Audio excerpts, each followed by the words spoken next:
was intentional. This season was about you. This season was a time for you to be alone and to be happy. This was not about trying to tap into a feeling of loneliness, because you can't feel lonely if you like who you are with. Did y'all catch that? You cannot be lonely if you like who you are alone with, which is yourself. And that is what we're doing. We are growing to like things about ourselves. We're growing to love things about ourselves. And we are growing to embrace things about ourselves. So the solo season should not be a time where you should ever feel any sense of loneliness. If you are, or if you do, then you're not quite doing it right. Loneliness is not allowed in your solo season. Now, is it a natural feeling that some of us may have? Yes, as we're adjusting to a new process, a new season. Yeah, but it's not allowed there. So it just, as fast as that feeling comes in, I need you to be able to chauffeur that feeling right on out. Loneliness is not allowed in your solo season.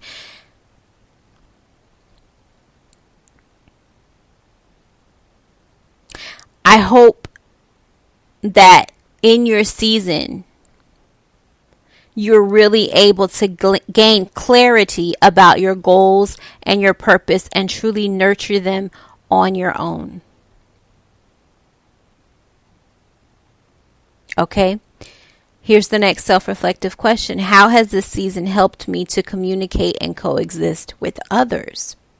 Now, again, even though this is a season of solitude, even though this is a season where we are focusing on ourselves, this is still going to directly have an impact on how you communicate with other people, how you show up for other people, how you allow other people to show up for you, how you set boundaries, how you just move forward in your connections with other people.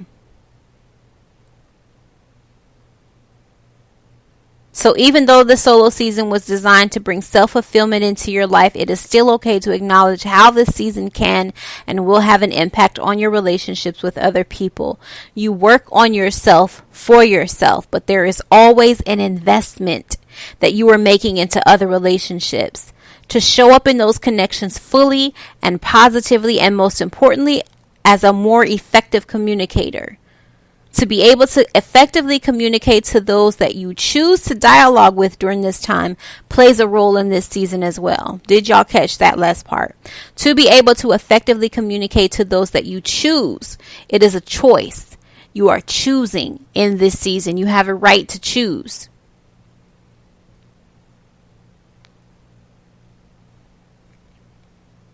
To be able to effectively communicate to those that you choose to dialogue with during this time plays a role in this season as well. Remember, this is a season of healthy isolation, which means that there may be some individuals that you will want to open up to on how you're actively working on yourself.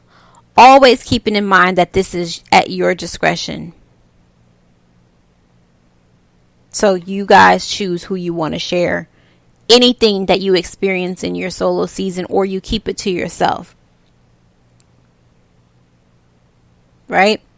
Y'all still following me? I'm getting to the end of this. We're wrapping this up because I feel like I felt like I rambled too much at the beginning, so I'm trying to get through this blog fairly fast for you guys. Let's talk about transparency and closure. So for me personally, my personal solo season has been about healing parts of my heart that were damaged and restoring the self-love that was dissolved in the process. I recognize that I allowed a sense of loyalty to everyone but myself to choose the narrative of my life, and so choosing to go into a solo season has given me a different perspective of my life for the better. Making that choice to go into a solo season, it should empower you. It should empower you because you're literally saying, I'm going into this season of solitude and I'm playing by my own rules.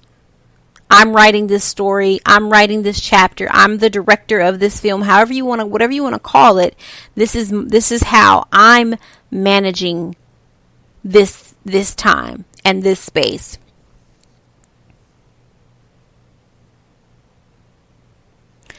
Now, almost 2 years into my solo season, my ability to create healthy boundaries for myself has been one of the most important aspects and lessons I could have learned. Did y'all catch that part? My ability to create healthy boundaries for myself has been one of the most important aspects and lessons I could have learned.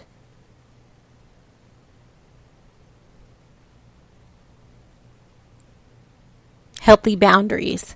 I struggled with that. I struggled with that because that meant that I always let the feelings of others or the fear of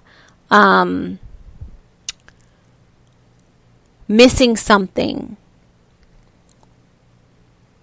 to control my mindset to a certain extent, right? But I was able to figure out just in moving forward and in communicating with different people how literally that's not something that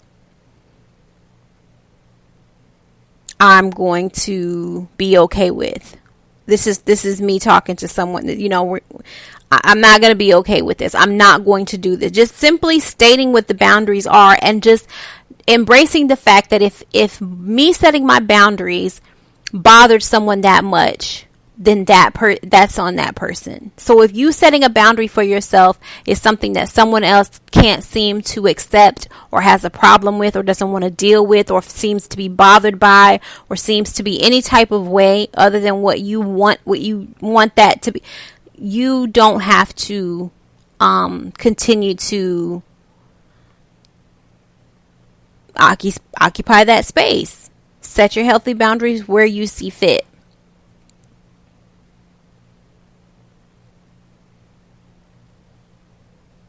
So my ability to create healthy boundaries for myself has been one of the most important aspects and lessons I could have learned. With that came a refreshed and revived sense of self-love. I am relearning how to enjoy my own company, identify my own needs, and gain uninterrupted clarity on what I want the next few years of my life to embody.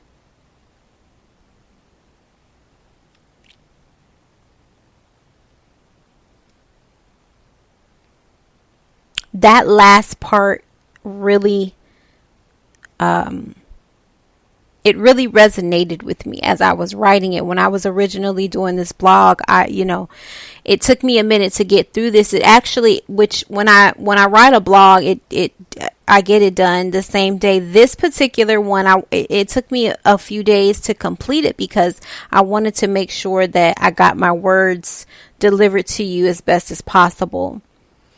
But let's go back, and I need you guys to collect this gem too. Take this one with you too.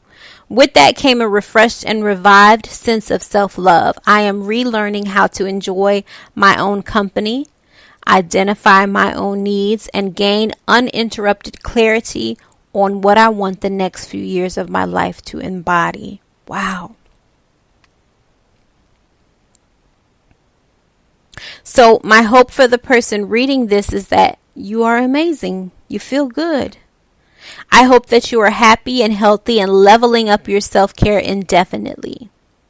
I hope that you have peace of mind and your well-being is intact. Should you feel as though you lack anything that you know you need for yourself, give yourself the honor and the grace to retreat into a season of solitude and embrace getting back to you. That's what we need to do. And that's exactly what the solo season is about. It is about finding how to get back to you. It is about how life has been crazy and so much has been going on, and there's so many things that have been happening, and it's just like, oh my gosh. And it is after that you may realize that you need a season to reset.